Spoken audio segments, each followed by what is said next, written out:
Discipulado. Ya vamos a ver cuál es el costo, la implicación de lo que significa ser discípulo de Jesús.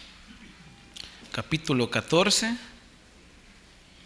del Evangelio según San Lucas, y vamos a leer a partir del versículo 25. Si usted lo tiene, me dice amén. Dice la palabra del Señor. Así quédense sentados, hermanos. Ya estuvimos de pie en el tiempo de la alabanza. Dice el versículo 25, grandes multitudes iban con él, estaba con Jesús, lógicamente. Y volviéndose, les dijo: si alguno viene a mí y no aborrece a su padre y madre y mujer e hijos y hermanos y hermanas y aún también su propia vida, no puede ser mi discípulo. Y el que no lleva su cruz y viene en pos de mí, no puede ser mi discípulo. Porque ¿quién de vosotros, queriendo edificar una torre, no se sienta primero y calcula los gastos a ver si tiene lo que necesita para acabarla? No sea que después que haya puesto el cimiento y no pueda acabarla, todos los que lo vean comiencen a hacer burla de él, diciendo: este hombre comenzó a edificar y no pudo acabar. ¿O qué rey, al marchar a la guerra contra otro rey, no se sienta primero y se considera si puede hacer frente con 10,000 al que viene con él con 20,000? Y si no puede, cuando el otro está todavía lejos, le envía una embajada y le pide condiciones de paz. Así pues, cualquiera de vosotros que no renuncia a todo lo que posee, no puede ser mi discípulo. El precio del discipulado se llama esta enseñanza.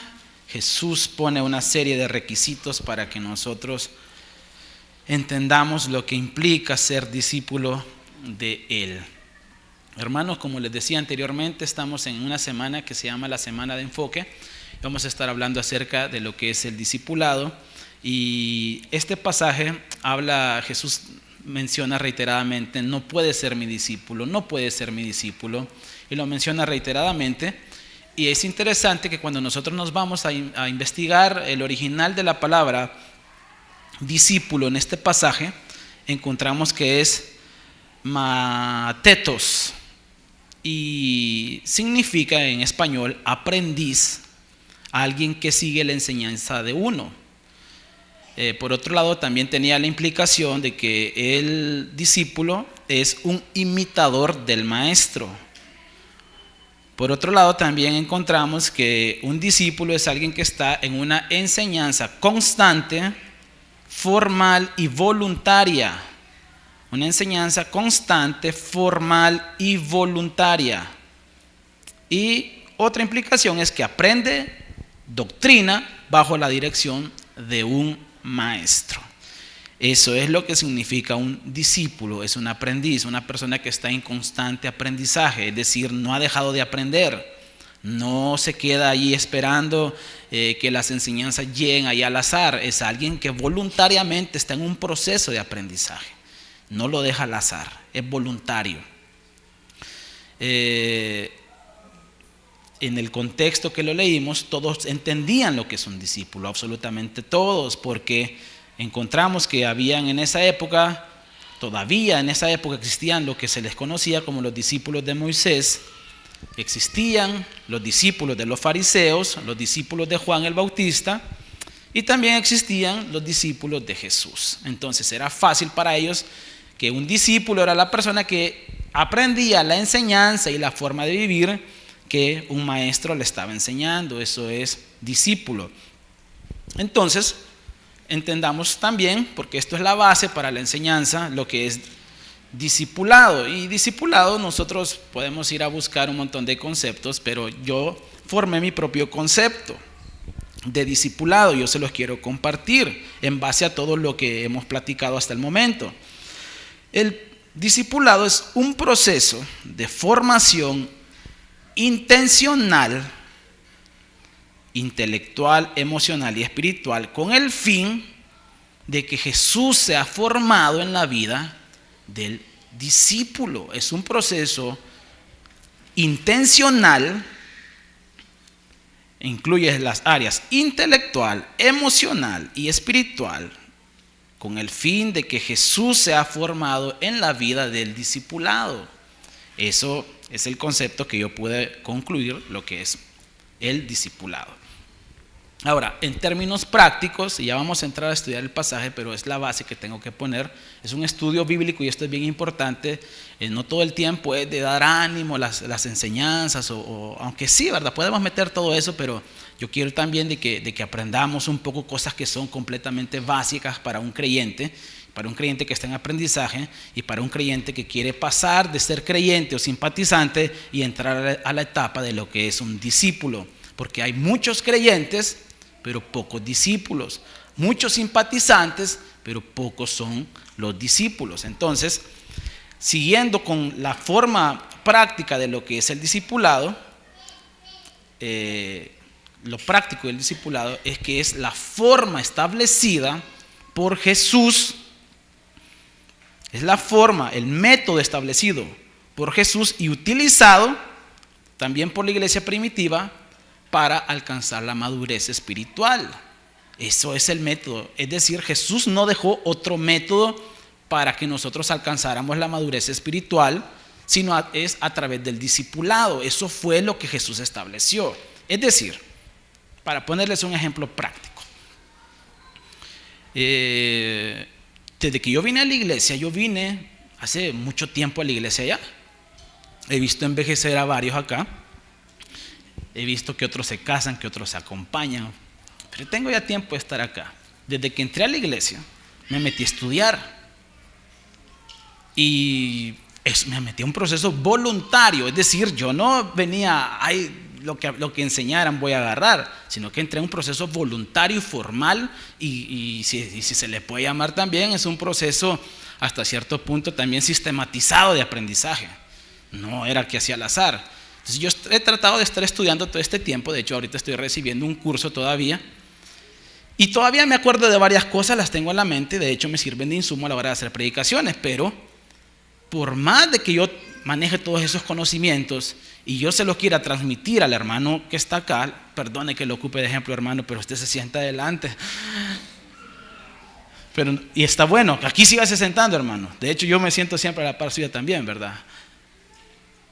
Pero por más de que yo quiera orar por él y decirle que se le transmita todo, y que todo, mi vida emocional, mi vida espiritual, mi vida intelectual, no se puede. Ya Jesús estableció el método. Y el método es a través del discipulado. No hay otro método. De hecho, usted está bien que ore por sus hijos, porque su hijo está muy malcriado, usted tiene sus hijos y están rebeldes, y está bien que usted ore. Está bien, eso no está mal, de hecho es lo indicado, pero el método para educarlo es el discipulado.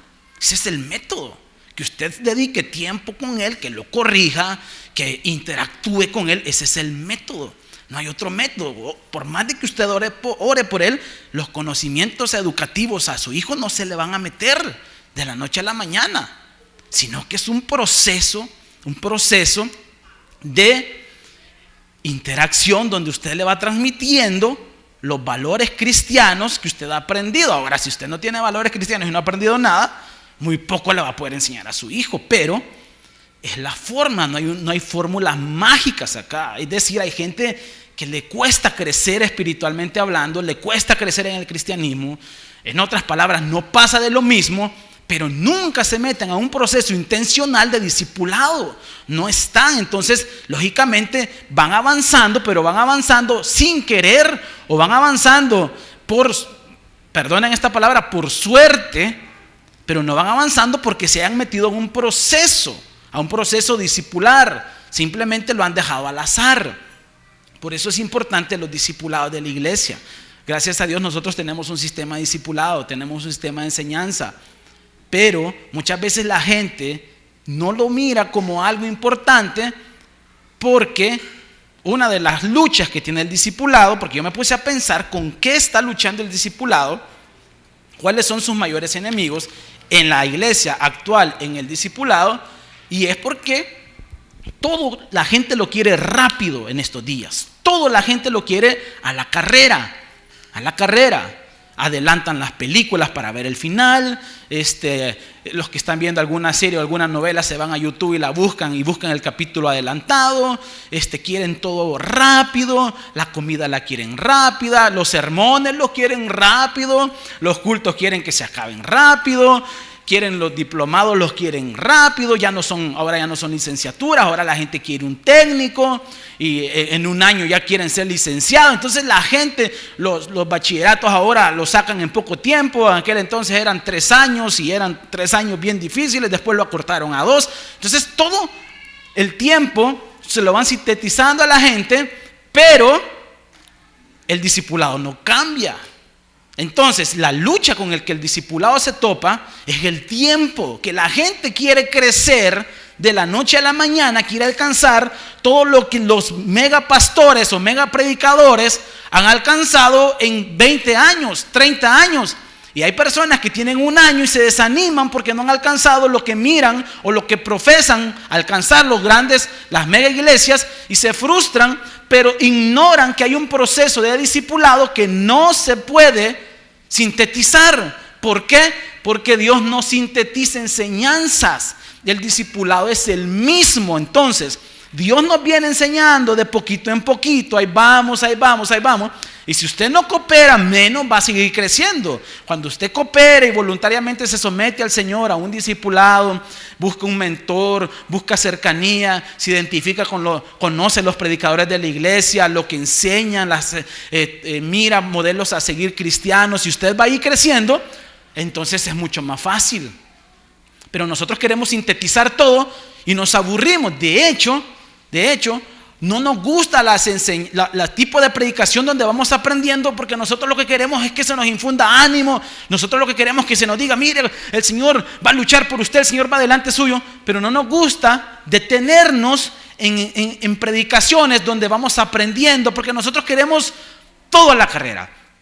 Queremos alcanzar el éxito espiritual, el éxito natural, el éxito humano de la noche a la mañana. Y Dios no se puede sobornar. Dios no es una universidad donde usted va a sacar un técnico. Dios lo quiere usted bien formado, bien educado. No importa el tiempo que Él se tarde, porque Dios no tiene tiempo. Entonces Él no envejece. Entonces yo tengo que colaborar, y en la medida que yo colabore, más voy creciendo, más voy alcanzando la plenitud en Él, y voy alcanzando por consecuencia lógica sus bendiciones. Pero luchamos con el tiempo porque nosotros queremos todo a la carrera. Ya quiero ser discipulado, ya quiero salir. El discipulado aquí, el bachillerato en teología dura 3 años, dura el bachillerato en teología, 3 años. Y la gente no sé, 3 años, dice, de aquí, que así pasan. Entonces la gente no quiere meterse, no quiere estudiar. Y no solo se trata del discipulado cristiano, sino que no quiere seguir aprendiendo en ninguna rama de la vida. No quieren, ya, topamos. Entonces esa es la primera circunstancia con la que se topa el discipulado. Lo instantáneo que queremos, los resultados. La gente quiere ir al gimnasio y en una semana quiere definir todos los músculos del cuerpo. En una semana. Quiere hacer dieta, y cuando mira que en 2 días no le funciona, la deja. Porque 2 días la ha hecho. Y usted mira las personas, los modelos a seguir, porque usted tuvo que haber visto a alguien que bajó de peso para sentirse inspirado, ¿verdad? Esas fotos que editan en internet y que lo hacen ver más delgado a la gente, y usted la vio y usted quiso imitar, pero a los 2 días no ve resultado y se da por vencido. Comienzan negocios, a los 2 días no da resultado, cerramos. Entonces, lo queremos todo a la carrera, pero con Dios no es así. Queremos resultados instantáneos. Y en el discipulado, el tiempo es uno de los valores más importantes, porque Jesús dedicó 3 años enteros a pasar sentado platicando con sus discípulos, y hoy nadie tiene tiempo de platicar con nadie. Nadie tiene tiempo. Nadie. Hoy sintámonos privilegiados si nos vamos a tomar un café con un hermano. Sintámonos privilegiados porque hoy nadie tiene tiempo. Entonces, la iglesia de ahora tiene el grave problema del activismo que Jesús no lo tenía. Jesús tenía muchas actividades, pero no tenía el pecado del activismo. ¿Por qué? Porque a pesar de que él venía a cumplir la misión más importante que cualquier ser humano o cualquier superhéroe de todas las historietas venía a cumplir, él estaba ocupadísimo. Pero si él lo detenía a alguien, él paraba. Él le daba importancia a la gente que no tenía importancia. Él se detenía. Él iba a la casa de sus amigos de vez en cuando a visitarlos. Él iba a la casa de Lázaro, de Marta y de María. Él tenía tiempo. Entonces, el otro problema con el que se topa el discipulado, grave problema, es que el discipulado necesariamente requiere de la interacción humana. Y hoy, hermanos, nadie quiere interactuar humanamente. Todos interactuamos virtualmente. Es decir, hoy todos platicamos con la foto que tenemos en el Facebook. Con ese platicamos. Porque ahora todo es virtual. El discipulado de Jesús no cambia y sigue siendo interactivo. Seres humanos con seres humanos. Dice el proverbio que el hierro con el hierro se afila. Y así el ser humano también se afila o se perfecciona con el contacto humano. Entonces la iglesia de ahora ya no tiene contacto humano. Todo es publicitado por internet, por los teléfonos. Y hemos perdido el contacto humano. Es más, muchos venimos a la iglesia y no le hablamos a nadie, pero en el Facebook le comentamos a todos, le hablamos a todos, pero aquí no nos saludan. Es más, muchos tenemos un montón de amigos en el Facebook que ni siquiera son amigos de nosotros y los encontramos en la calle y no nos hablamos. Pero en el discipulado, y eso es lo que Jesús enseñó y lo que quedó plasmado en su palabra, la interacción es importante. Es importante. Ahora bien, volviendo ya al pasaje de la Biblia, porque no podemos ampliar mucho la enseñanza porque ya solo me va quedando como media hora. Vamos ya al pasaje de la Biblia. Miren lo que comienza diciendo el pasaje, versículo 25. Grandes multitudes iban con él y volviéndose les dijo, grandes multitudes. ¿Por qué iban grandes multitudes con el Señor? Porque yo me puse a estudiar qué era lo que Jesús había hecho antes de este momento. Había alimentado a 5,000 personas con poca comida. Había sanado a un montón de personas enfermas. Había traído una frescura espiritual que no había en ese entonces, porque la espiritualidad de ese entonces era completamente muerta. Entonces la gente quería ir detrás de un líder que tenía unción, un líder que tenía esperanza, un líder que les daba de comer, era un tremendo líder el Señor y la gente quería estar con él. Entonces mucha gente iba detrás de él, mucha gente. Pero eran simpatizantes y no eran discípulos, sino que simpatizantes. Y yo les quiero poner un ejemplo de lo que es simpatizante y de lo que es una persona que está involucrado a la persona que está siguiendo. Hermanos, el fútbol santaneco no está pasando por un buen momento. El FAS no anda bien ahorita, hermanos. Y una de las cosas que tenemos en común los buenos santanecos es que por ley le tenemos que ir al FAS, porque, bueno, al menos cuando yo nací, no me acuerdo si el Once Lobos estaba, pero el Once Lobos es de Chalchuapa, no sé si lo puedo apoyar. Metapan tampoco. Por ley tenemos que ser del FAS, casi obligatoriamente. Entonces el FAS no anda bien. Y antes, cuando yo todavía visitaba estadios, yo solo iba cuando el FAS llegaba a la final. Yo no iba a verlos en toda la temporada, el estadio solo, aguantar sol. Yo solo iba a la final, solo a la final iba, solo a eso. Cuando el FAS iba a la final, allá íbamos en los buses de ¿cómo se llama la barra del FAS? La turba roja, ¿verdad? ¿Cómo se llama el pastor de esta iglesia? Bueno, y se iban todos, allá íbamos todos a solearnos. Miren, una vez me quedó marcada la vincha aquí, porque todo el día pasé con la vincha y cuando me la quité aquí tenía marcada, todo chele iba de aquí, me tuve que maquillar esta parte de aquí, me iba. Pero pasaba algo, fíjense, yo tenía amigos que eran fanáticos, pero fanáticos acérrimos al FAS. Entonces nos maltrataban a los que solo íbamos a la final. No teníamos nosotros derecho a celebrar cuando el FAS quedaba campeón, porque no lo habíamos acompañado en toda la temporada como ellos habían hecho. Entonces ustedes no son fascistas porque ustedes no han andado. Nosotros en todos los estadios hemos andado, en San Miguel hemos andado, en San Salvador hemos andado, en todos los estadios. Y ustedes son a la final, ustedes.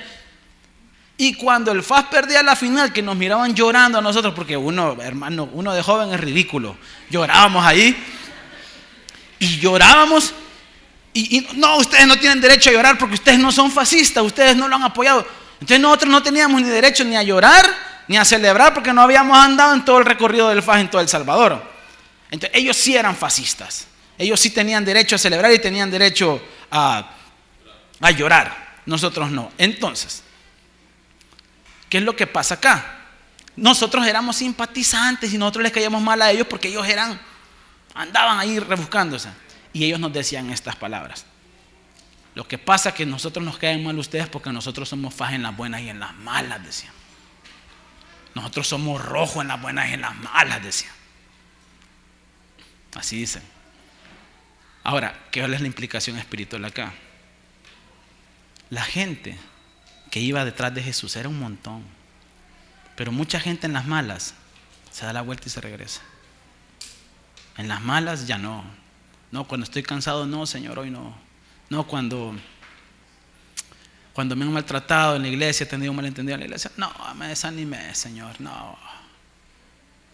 Imagínense, y yo me ponía a pensar lo apasionado que yo era por el fútbol. Y yo le digo al Señor, si yo esa pasión, Señor, la pudiéramos transmitir, ahora yo la pudiera sentir por vos.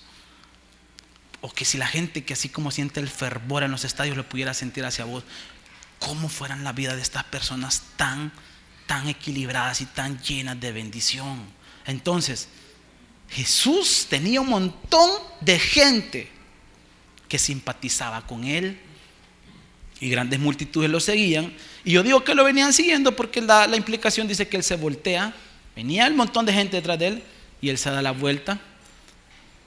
Y miren, hermanos, es bien fácil seguir a alguien en tiempos de victoria. Si gana un equipo de fútbol que lo gana todo, es bien fácil. Pero apoyan a un equipo que todas las veces pierde y que va para atrás y que desciende y que... Eso no es fácil. Es fácil seguir cuando las cosas van bien. Entonces a Jesús, ¿por qué la gente lo seguía? Porque estaba pasando la época ministerial más victoriosa de su momento. Entonces la gente iba detrás de él porque estaban teniendo victoria. Ahora, en esa victoria, en esa fiesta espiritual que estaban viviendo, porque todos querían ser discípulos de Jesús, Jesús se da la vuelta y sirve hasta cierto punto de aguafiestas de esa fiesta que tenían todos sus seguidores. Y el Señor se da la vuelta y en el versículo 26 miren lo que le dice, lo que Él les dice. Me imagino yo que les ha de haber dicho, bueno, son un montón, vamos a ver, les voy a dar aquí. Y déjenme pensarlo así para que ustedes lo entiendan. Aquí está la solicitud con los requisitos de admisión para ser mi discípulo y que dejes de ser simpatizante. Porque muchos simpatizantes hay en el país, pero pocas personas que están siendo discipuladas por el Señor. Aquí están los requisitos. Y miren los requisitos, hermanos, para que usted los firme al final, si usted está de acuerdo. Dice la Biblia en el versículo 26, si alguno viene a mí, es decir, quiere andar conmigo, caminar conmigo, y no aborrece a su padre y madre. ¡Qué barbaridad! Aborrecer a padre y a madre. ¿Quién es este Dios que me pide a mí que aborrezca a mi padre y a mi madre? Eso es imposible. Ahora, cuando yo voy a estudiar un pasaje de la Biblia, yo no lo puedo descontextualizar del resto de la Biblia. Hay otros pasajes que dicen que nosotros tenemos que honrar a nuestros padres. Hay un proverbio que dice que el que habla mal de su padre y pone en vergüenza a su madre, que los cuervos le saquen los ojos. Es decir, la palabra aborrecer aquí, hermanos, realmente lo que significa, y la palabra que es una palabra que en el original es miseo, y miseo significa amar menos, no significa despreciar, amar menos. Entonces, si alguien quiere venir en pos de mí, tiene que amar menos que a mí, dice el Señor. ¿A quiénes? A su padre y a su madre. Y yo le preguntaba al Señor, ¿por qué a mis tatas? Le decía yo. Si tan buena que es la vieja, decía yo. Mi mamá se ha portado bien. Mi tata no mucho. Pero mi mamá sí. ¿Por qué los tengo que aborrecer? ¿Por qué los tengo que amar menos? Y una de las cosas, ¿por qué nosotros tenemos que amar más al Señor que a nuestros mismos padres? Es porque los primeros, estamos en el contexto del discipulado, hermanos. Todo es el contexto del pasaje discipulado. ¿Y quiénes son los primeros maestros que nosotros tenemos? Los primeros maestros. Nuestros papás. ¿Con quién aprendió usted a decir la primera mala palabra? Pregúntele a su papá. Con su papá. ¿Con quién aprendió usted a hacer un montón de cosas de las que hasta la fecha hace? Con sus papás. Entonces el Señor nos dice, si ustedes ponen en primer lugar las enseñanzas que sus padres les dejaron, que quizás están en contra de lo que la Biblia dice, ustedes no pueden ser mis discípulos. Por ejemplo, hay gente que los papás le dicen, te criaste en la religión tal y en esa religión te tenés que morir. Entonces, nosotros entendemos que nosotros no somos ninguna religión. Jesús vino a establecer su reino, Jesús vino a formar discípulos, Jesús vino a establecer su iglesia. Él no vino a establecer ninguna religión, no vino a establecer absolutamente nada que tenga que ver hoy con todo este pleito religioso que se da. Él vino a establecer su reino, Él vino a establecer un reino espiritual. Entonces, si usted todavía está creyendo, no, pero es que mi abuela, mira, mi abuela fue de la religión tal, mi tatarabuela fue de la religión tal, no, ahí tengo que morir. Entonces usted está poniendo en primer lugar a sus papás. A sus papás. ¿Qué es lo que pasa? Nuestros padres muchas veces nos han enseñado cosas muy buenas. Conserve esas cosas buenas que su papá le ha enseñado. Tal vez su abuela le dio la receta súper secreta de cómo hacer el pollo horneado, de que nadie la tiene. Guárdelo, eso está bien. O tal vez su papá le enseñó a ser trabajador y le enseñó a ser trabajador. Está bien, eso está bien. Conserve las enseñanzas de su papá. Pero muchas de las enseñanzas que nuestros papás nos dejaron no son tan buenas, hermanos. Nos enseñaron un montón de cosas. ¿A quién no le enseñó el papá? El que pega primero, pega dos veces. Es decir, que prácticamente tu papá lo que te está diciendo, dale, te doy permiso. Te doy permiso. Es más, le dicen, si venís penqueado, por no decir otra palabra que ustedes dicen en su casa, pues te vas a ganar otra porque aquí yo te voy a dar. Entonces el bicho prácticamente lo están obligando a que se convierta en un pitbull. Que o mata ya o lo matan en su casa. Lo están poniendo contra las cuerdas. Eso me enseñó mi tata, así me formaron. No, a mí me formaron que al cipote hay que darle con un alambre de esos de corriente. Porque entonces traemos todas esas enseñanzas de nuestros papás. ¿Cuántos papás no nos enseñaron a prestar y a prestar y a prestar? Y los hijos y los hijos no tienen temor de ir a prestar porque vieron que sus papás toda la vida anduvieron prestando. Entonces no tienen temor de ir a hacer, ya tengo 18 años, tengo trabajo, ya puedo, un crédito, un carro, y crédito.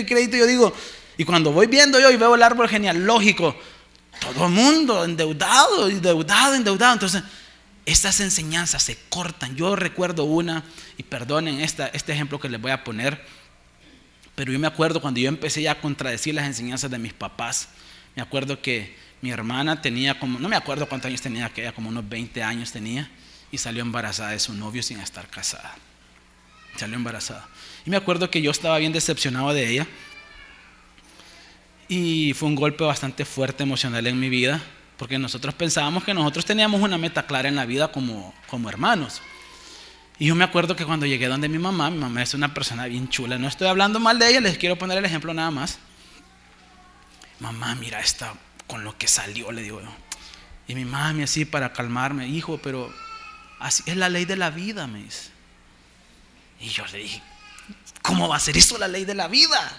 La ley de la vida no es eso. La ley de la vida, Dios ya estableció cómo se deben hacer los matrimonios, ya quedó establecido. Eso no es la ley de la vida, eso es la ley del monte, o es la ley, otra ley. Pero la ley La ley de la vida no es. Ya Dios estableció cómo debiera ser. Ya está establecido. Entonces yo ya empecé a anteponer las enseñanzas. Me acuerdo que en una ocasión yo ya estaba viniendo a la iglesia y mi papá me dijo: mira, y bueno, tenés necesidad de mujer, me dijo. Así, hermanos. Y yo me acuerdo que yo ya estaba viniendo a la iglesia. Yo era nuevito en la iglesia, pero leía mucho la Biblia. Y me había encontrado un salmo en la Biblia, que con ese salmo me defendía. Porque miren, hermanos, no es lo mucho que uno sepa, sino que lo poco que sabe, pero saberlo utilizar. Y yo me acordaba que un salmo decía que el Señor es mi porción. Y yo había dicho: Señor, es mi porción. ¿Qué significa esto, Señor? Es la porción, eso que te hace falta, eso que vos pensás que te hace falta. El Señor es tu porción y lo suple. Eso, cuando está haciendo frío, esa de sentirte empiernado en la noche, el Señor lo suple porque Él es tu porción, la que te hace falta. Y yo le contesté a mi papá: fíjate que yo en el Señor todas mis necesidades son suplidas, le dije. Y yo empecé a quitar las enseñanzas de mis tatas, las enseñanzas enseñanzas financieras, enseñanzas emocionales, enseñanzas de cómo se manejan los matrimonios. Y yo empecé a aplicar las que están en la Biblia, a hacer a Jesús mi maestro y dejar a mis papás a un lado en cuanto a las enseñanzas. Los respeto, les pido consejos, los honro, les tengo un gran cariño, pero cuando sus enseñanzas chocan con las enseñanzas de mi Señor, lo siento, pero yo voy a decidir lo que el Señor me ha dicho. Luego dice que tenemos que aborrecer. Se pone más bueno, hermanos, porque dice: y mujer e hijos. Mujer e hijos. ¿Y por qué a la mujer y a los hijos? Porque muchas veces la mujer y los hijos se vuelven ídolos en nuestra vida. ¿Cuántas veces hemos ido a repartir comida en la noche? Bueno, antes salíamos a repartir comida en la noche. Y pastores tirados, ex pastores tirados en la calle. ¿Y saben por qué? Porque la mujer se metió con el diácono. En esas iglesias, aquí no. Y se dedicaron a chupar. ¿Y saben por qué se dedicaron a chupar? Porque no era el Señor su maestro, no era el Señor su Dios, era su mujer. Era la mujer. ¿Cómo van a poner a la mujer? Bueno, y el hombre, pues pongámosle aquí, porque en ese entonces, ¿verdad? Aquí menciona a la mujer, pero es en términos genéricos. ¿Cómo van a poner a la mujer y al hombre en primer lugar? No se puede. Hermanos, y miren, y esposos y esposas, no compitan con Dios. No se pongan a competir con el Señor, porque van a perder. Porque el Señor no pierde nunca. No se puedan competir. Si su esposo o su esposa quiere venir a servir a la iglesia, déjenlo que sirva. Porque aquí dice que el primer lugar que tenemos que poner a la hora de ser discipulados es al Señor, y no a la mujer o al esposo, ni tampoco a los hijos. Mucha gente no viene a la iglesia porque los hijos tienen cualquier cosa y no vienen. A veces los hijos mandan en las casas y no quieren venir ya la gente a la iglesia porque el hijo no quiere venir a la iglesia. Tráigalo de la oreja, y no usted le paga la colegiatura, usted la da de comer. Tráigaselo si usted es el que manda. Establezca ahí su liderazgo, hermano. Pero dice aquí que debemos de aborrecerlo. Luego sigue diciendo: hermanos y hermanas, y aún también su propia vida. No puede ser mi discípulo. Y fíjense que bien interesante, yo me puse a buscar lo que significa no puede. No puede ser mi discípulo. No puede es una palabra que implica absolutamente imposible. Es decir, si no ponemos en primer lugar a Dios y no amamos a Dios y amamos menos comparado con amar a Dios, a todas estas personas que se han mencionado acá, dice absolutamente imposible que sean mis discípulos. No se puede. Ni siquiera cuando nosotros no aborrecemos nuestra propia vida. Dice el versículo 27: y el que no lleva su cruz y no viene en pos de mí, no puede ser mi discípulo. Ellos, los destinatarios de este sermón que Jesús está dando, entendían perfectamente lo que significa llevar la cruz, porque vivían en un contexto donde los romanos, a la hora que condenaban a alguien a muerte, lo hacían pasear con la cruz en toda la ciudad, lo llevaban a un monte, que fue lo que vivió el maestro, y luego en la misma cruz que habían cargado, lo crucificaban y ahí moría. Entonces ellos entendían perfectamente este contexto. Llevar la cruz implicaba, hermanos, morir. Es decir, yo tengo que morir a las cosas que yo hago. No se puede ser discípulo del Señor si yo no pongo de mi parte para cambiar un poquito. Al final de cuentas, Dios es quien lo cambia a uno, pero yo tengo que colaborar. Dios es quien lo cambia a uno. Nadie se puede gloriar de que usted cambió por su propia cuenta. Dios es el que nos ha transformado, Dios es el que nos da las fuerzas para seguir adelante, pero yo tengo que poner de mi parte. Es decir, una de las primeras cosas que yo hice cuando vine a la iglesia, yo quemé todos los discos que yo tenía de música. Los quemé. Y seguí el ejemplo de mi hermano, que mi hermano fue el primero que los quemó. Los quemamos. No quemarlos en el sentido para seguirlos oyendo. Literalmente quemarlos. Quemarlos. Les dimos fuego, pues. Incluso un día hicimos una fogata con los jóvenes aquí y trajimos un montón de cosas a quemar. Hermanos, habían unos jóvenes que unas grandes maletas que traían a quemar, a saber qué traían. A mí me daba miedo porque yo sentía ya un olorcito a marihuana de todo lo que estábamos quemando ahí. Pero una gran quemada que hicimos. Quemen todo lo que les recuerde a sus pasados y todo lo que pueda atarlos. Habían unos que hasta la cama querían traer a quemar. Quemamos un montón de cosas. Yo quemé mis discos, quemé cartas románticas, quemé cosas yo quemé todo ahí, todo se fue ahí. Pero yo quería cambiar. Yo empecé a comprar CDs cristianos. Pero tomar la cruz es algo opcional y es voluntario. Es decir, yo quiero morir voluntariamente a mí y empezar a vivir para el Señor. De hecho, yo estoy seguro que muchos de los que están aquí no tenían ganas de venir ahora. Pero el hecho que hoy están aquí, están diciendo: Señor, voy a morir a mí un poquito, te quiero poner a vos en primer lugar. Y hermano, yo quiero que le den un aplauso, porque están aquí, porque yo sé que muchos no tenían ganas hoy de venir y murieron a ustedes. Entonces están entrando a esa categoría de ser discípulos del Señor, porque están tomando su cruz y están muriendo. Si a veces uno no tiene ganas, pero uno muere. Les estaba dando yo el discipulado ahorita, estábamos hablando del servicio, de servir. Yo les decía a los hermanos que uno tiene que morir a uno mismo. Yo les decía, yo no me acuerdo desde que estoy en la iglesia y que me refresque otro hermano que ya sea contemporáneo mío aquí en la iglesia, que yo me haya tomado vacaciones ministeriales. Yo nunca me he tomado vacaciones ministeriales aquí en la iglesia, y problemas he tenido muchos, pero yo nunca he dicho, ahorita no me programen, no hombre, ahorita no, ahorita. Yo vacaciones nunca me he tomado. Y es más, les ponía el ejemplo y me acordé porque les decía que yo fui tan ridículo en mi servicio aquí en la iglesia, que el día que yo venía de mi luna de miel, ¿sí o no, Claudia?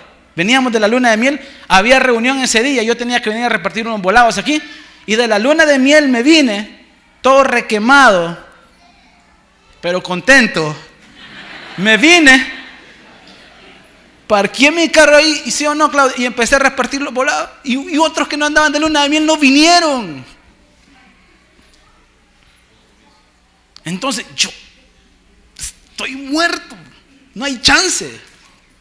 Manejábamos un eslogan con los jóvenes que servíamos en la iglesia y decíamos: el sábado a las 3 de la tarde estamos muertos, no puedo hacer otro compromiso, estoy muerto para las demás cosas, tengo que estar en la iglesia.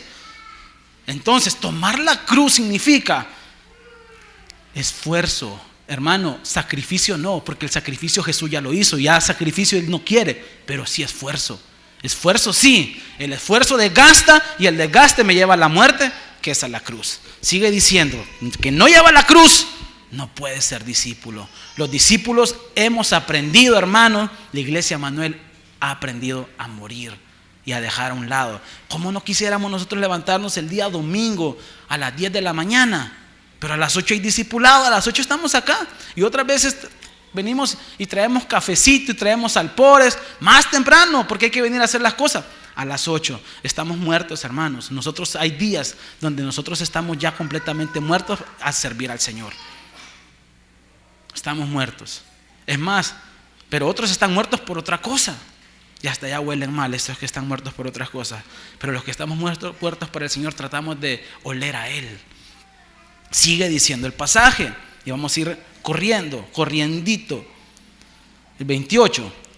Porque ¿quién de vosotros, queriendo edificar una torre, no se sienta primero y calcula los gastos a ver si tiene lo que necesita para acabarla, no sea que después que haya puesto el cimiento y no pueda acabarla, todos los que vean comiencen a hacer burla de él diciendo: este hombre comenzó a edificar y no pudo acabar. Hermanos, curiosamente esta historia o este paralelismo de sentarse a sondear costos para construir una torre está en un contexto de discipulado. Entonces, ¿qué es lo que el maestro estaba tratando de enseñar a los oyentes en esta oportunidad?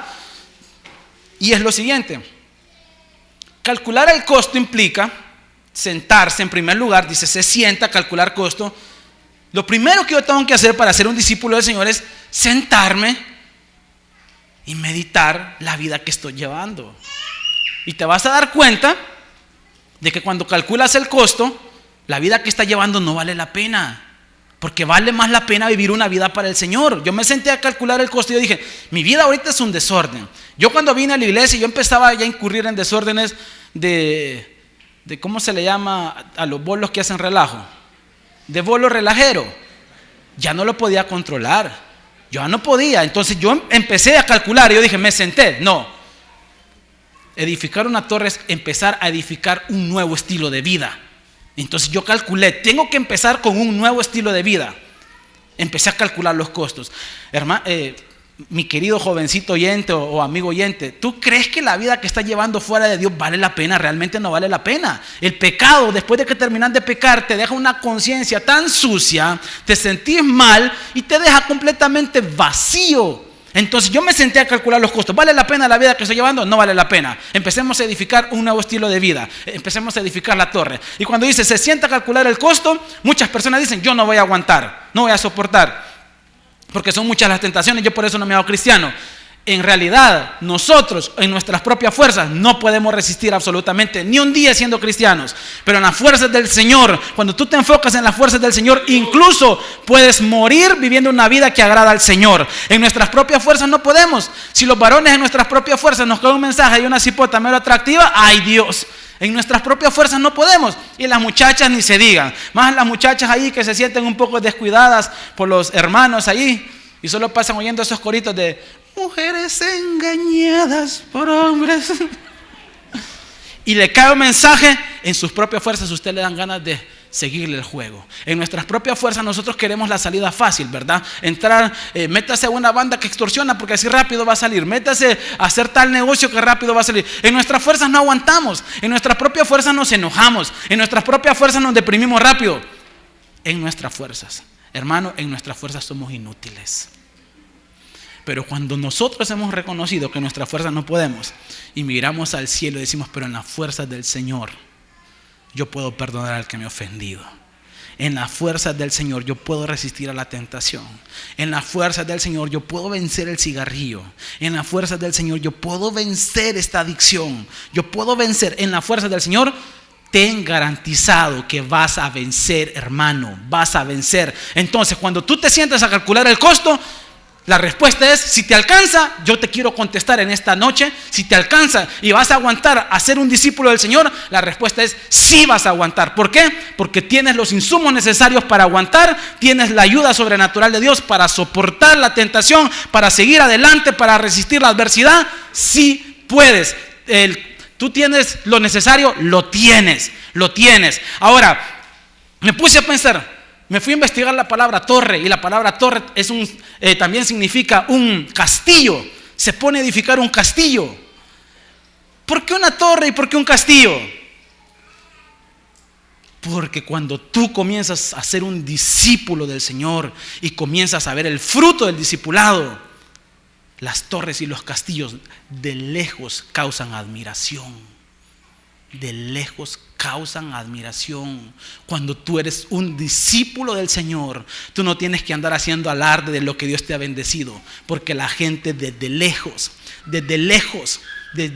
va a ver que tú eres una persona bendecida, Desde lejos, desde que tú vienes a la iglesia y te miran contento, te miran con una sonrisa, te miran que no faltas a la iglesia, que te sientas en los primeros asientos, que no faltas, que en todos los cultos estás adorando. Tú no tienes ni que pasar a dar testimonio que andas bien. De lejos se nota que andas bien, hermano. Y de repente, como empiezas a adorar al Señor, te empiezas a meter. Ya a los días ya no vienes en bus, a los días ya vienes en un carrito que tal vez tira un poco de humo, pero todavía vienes ya en tu carrito. Y después sigue pasando el tiempo, y como estás edificando, a los días ya apareces en un carro más estimadito, más bonito. Y hermano, desde lejos se echa de ver que tú estás edificando una buena vida en el Señor. ¿Cuántos lo creen? Me dicen amén. Yo lo creo, hermanos, desde lejos.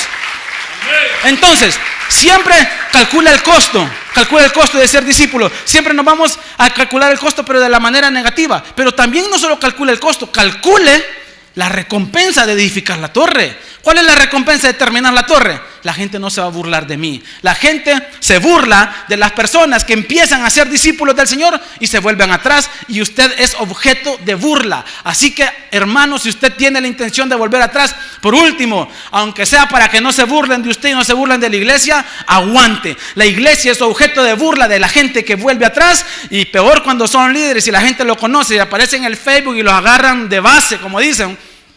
La iglesia sirve de burla.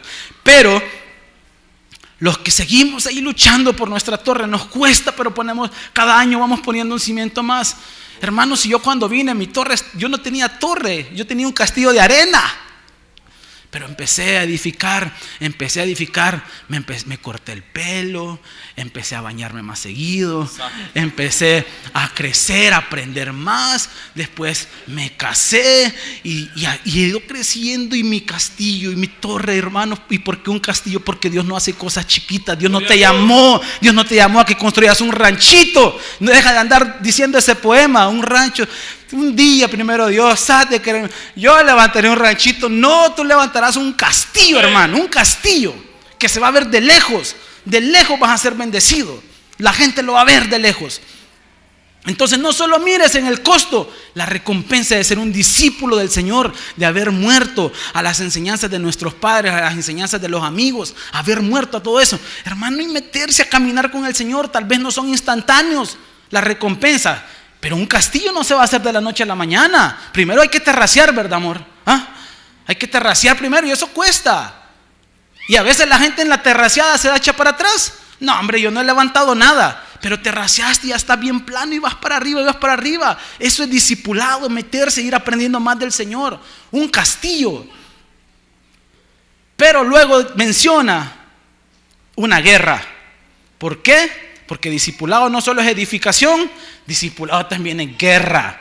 Porque cuando tú te metes a caminar con el Señor, a morir a ti, empieza la guerra espiritual, empieza una guerra. Hermano, nosotros estamos en guerra ahorita. Estamos en guerra. Pero curiosamente, yo estaba meditando en este pasaje y quiero compartirlo con ustedes así rapidito. Dice el versículo 31. Ahora, hablando de la burla un poquito, olvidaba decirle algo, porque la gente muchas veces nos hace burla, los que nos hicimos cristianos o los que lo vuelvan atrás. Hermano, la gente siempre se va a burlar de nosotros, y nosotros por la gente no debiéramos dejar de hacer cosas, ni debiéramos de hacer cosas por lo que la gente piense. Yo venía a la iglesia, se burlaban de mí porque yo me burlaba de la gente. Yo había sembrado burla, yo estaba cosechando burla, yo traía mi Biblia en la mano, se burlaban de mí, pero ahora esa gente que antes se burlaba de mí, ahora me habla para pedirme prestado. Esa gente que se burlaba de mí, ahora me llama para pedirme consejos. Esa gente que se burlaba de mí, ahora me busca para que le haga trabajo gratis, porque no tienen para pagar. La gente que se burlaba de uno. Entonces, siempre la gente se va a burlar, pero se van a burlar más si usted se echa para atrás. Así que dígale a la persona que está con usted ahí, hermano, ya no hay marcha atrás, dígale que ya no hay marcha atrás. ¿Saben que Hernán Cortés, que fue uno de los conquistadores españoles que vino a conquistar el Nuevo Mundo, trajo un montón de barcos y trajo una tripulación? ¿Y saben lo que hizo Hernán Cortés cuando llegaron a la orilla? Mandó a quemar todos los barcos. ¿Qué significaba eso? Aquí ya no hay marcha atrás. Ya no hay marcha atrás. Ya te metiste, y te metiste en el mejor de los rollos, hermano. Te metiste en el negocio del Señor, te metiste en el discipulado del Señor. Ya no hay marcha atrás. Así que solo para adelante se puede. Pero luego menciona lo de la guerra y dice: ¿o qué rey? Versículo 31. a marchar a la guerra contra otro rey, no se sienta primero y considera si puede hacer frente con 10,000 al que viene contra él con 20,000. Y si no puede, cuando el otro está todavía lejos, le envía una embajada y le pide condiciones de paz. Hermano, lo que aquí está diciendo, que literalmente lo que está pasando, que van a la guerra, yo voy con 10,000, mi enemigo viene con 20,000, entonces tengo que considerar si hacerle frente o no, pero como no puedo hacerle frente, le envío la paz. El contexto es el discipulado. No saquemos el contexto es el discipulado. ¿Cómo así? ¿Cómo así? Nosotros pensamos que Satanás es más fuerte que nosotros, porque la guerra es con Satanás. Y nosotros pensamos que él viene con 20,000. Y tal vez realmente nosotros solo tenemos 10,000, es la realidad. Pero la Biblia también enseña que mayor es el que está en nosotros que el que está en el mundo. Y si Dios es contra nosotros, nadie contra nosotros. Entonces, aunque nosotros vayamos con 10,000 a la batalla, si estamos siendo discípulos del Señor, aunque nos vayamos a topar con 20,000 y 20,000 huestes espirituales infernales de Satanás, hermano, nosotros vamos a vencer. Somos nosotros los que vamos a vencer. Ahora bien, mandar condiciones de paz, ¿qué implica? Concesiones con Satanás. Yo no me meto porque no voy a poder vencer este pecado. No, yo no me meto más a la iglesia porque no quiero dejar, y concesionan con el diablo. Concesionan. Ahora, ¿cuál es el costo de hacer paz con Satanás y no meterte a hacer guerra con él? ¿Cuál es el costo? Ser esclavo de él toda la vida. Ser esclavo de él toda la vida. Zafémonos de ahí. Y al final termina diciendo la enseñanza, porque el tiempo se me fue, que no se puede ser discípulo del Señor. Versículo 33. Así que cualquiera de vosotros que no renuncie a todo lo que posee, no puede ser mi discípulo. Quiero terminar con un pasaje, con este voy a terminar, hermanos. Quiero que busquen Mateo 19:29. Vayamos un poquito atrás y ahí terminamos.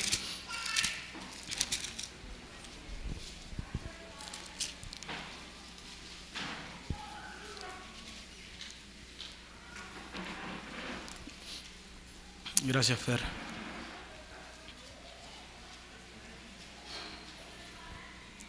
No es fácil ser discípulo del Señor, pero miren las recompensas. Ya vimos lo del castillo, ya vimos lo de ser libre. Y miren esta recompensa de ser un discípulo del Señor. Capítulo 19, versículo 29. Les voy a pedir que se pongan en pie. Leamos en pie este pasaje. No sé si lo van a... Si no, con su Biblia léalo.